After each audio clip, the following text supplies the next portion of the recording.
The universe is always a yes for what you put out. The universe is always a yes. Always a yes. And so you might think you're a yes for like that big money, or you might think you're a yes for that baby on the way, or you might think you're a yes for that romance that's going to change you forever, or a yes for that entrepreneurial career, or a yes for that audience, or a yes for that microphone, whatever that yes might be for you. And yes, there's a part of you that is, I want that, I'm ready for that. But there's another part of you that's really blocking the yes. And that part of you is the part that doesn't believe you're worthy of it. This is a human condition. We are not taught that we have this magnitude of greatness within us. I'm going to really use that word, greatness. We're not taught to be in the belief that we have a magnitude of greatness. No, as children, we get these moments of no's, we get these moments of shutdown, we get traumatized experiences, feelings of being inadequate, unlovable, not good enough, feelings of terror and fear frozen in our body. All of us, the human condition, we are not immune to those moments in time in those early days that create these exiled parts of us that just hide out, never want to come out of the closet, run for fear, and just say, no way, never want to go there again. And that's when we build up a lot of other parts of ourselves. We build up a lot of protection mechanisms.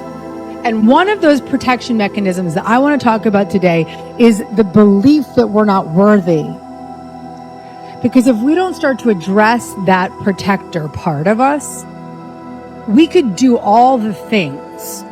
We could write the best book, or we could date the best guys, or we could do everything out there that seems appropriate, but it won't hit. Or it'll get there and it'll just fall apart. Our internal condition is what allows us to become the magnet for that which we desire. And it's not always necessarily something outside of us. It's a true feeling inside. It's funny, I saw Matt backstage. Lewis is numero uno. He's running this shit behind the scenes. And so I saw Matt and I was like, Matt, you know, it's so interesting to see you right now because I saw you, I don't know, like 8-9 years ago or 7 years ago. And that was the last time I saw him on the balcony at Lewis's house. And I was like, listen, dude, I was in such a dark place then. I didn't even know some of the stories that needed to be revealed for me. I just want to acknowledge that you held space for me at that time. And I'm going to just let you know that I'm really proud that I'm really in a great state of peace right now. And so we have these moments where we don't believe. I want you to think about it for a second. What is an area of your life? And you can just shout it back to me. What's an area of your life where you're like, I don't know if I believe that yet? Something that's lacking faith. Financial responsibility. Career. Okay, got you. Focus. Okay. Relationships, being a good mom. Beautiful. There's a lot of honesty in this room. Discipline. Okay, so everybody tracking with me that we have a part of us. It's not that we are not worthy. It's that we have a part of us that doesn't believe we are. And so often what we're going to do, and I was talking about this actually backstage with the makeup artist, Kat, who's so beautiful. I was talking about this and she said, yeah, this feels like we almost override that part of ourselves and we push it down and push past it. But what would happen if we decided to befriend it? What would happen if we allowed ourselves to just witness that part of us that may not be in full belief right now?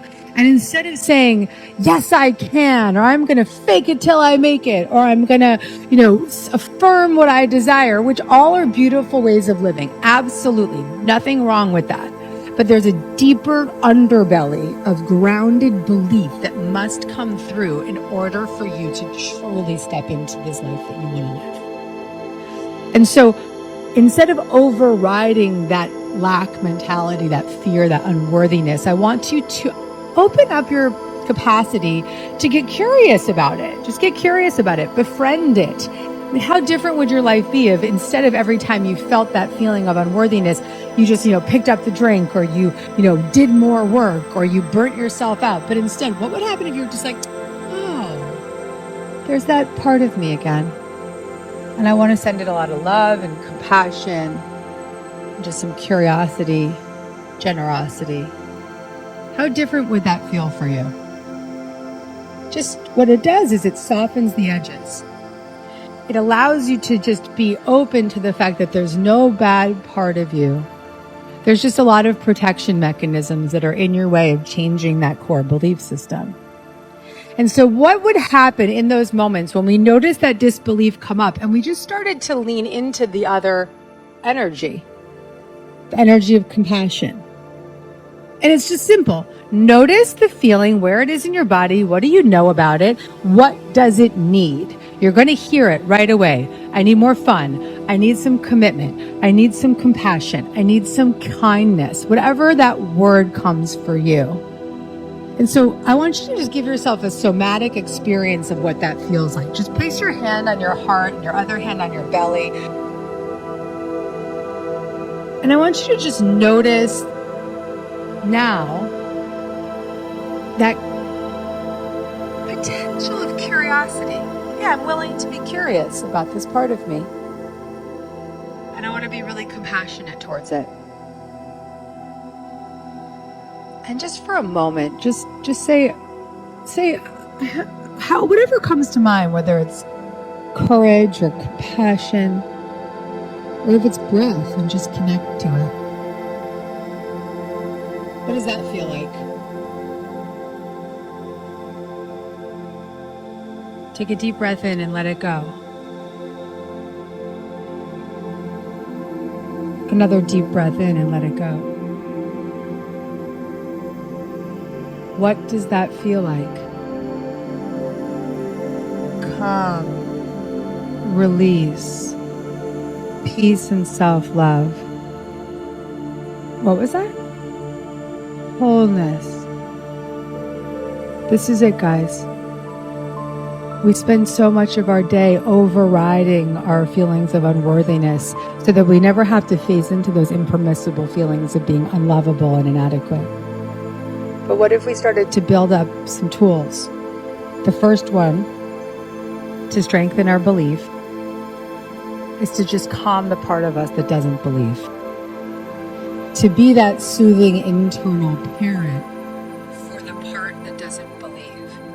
Because think about it, if your little part that's like a kid part, it's like, I don't believe, it's just running all day, how could you possibly let belief set in? You're going to like put up that vision board and that little part's going to be like, no way, or you're going to, ask for help, and then you're going to feel so scared that you asked for what you wanted. What if you just gave yourself a moment to pause and connect to that part and be really calm with it and compassionate? It can relax. And in that space, you collect all this energy of the truth of who you are, belief. And it's just a mustard seed of adjustment, just a molecule of adjustment. And the goal here is just to add up those molecules. It's not like we just overnight are like, I believe, we could have that. Maybe today I'll just give you a quantum shift. But we have these moments of miracles that we want to add up along the way.